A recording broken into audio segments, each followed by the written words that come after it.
Welcome back to another technical deep dive here in the debug zone.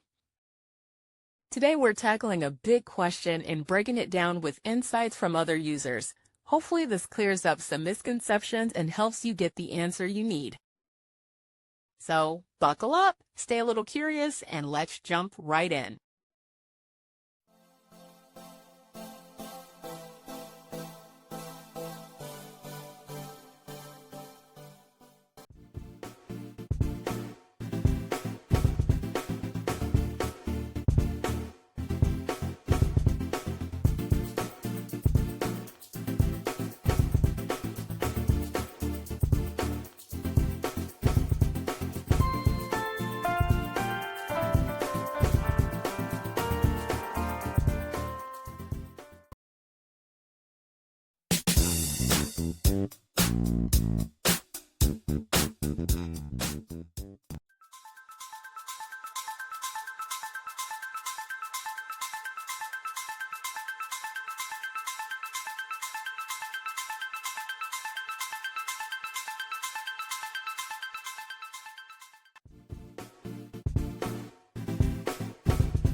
And that's a wrap.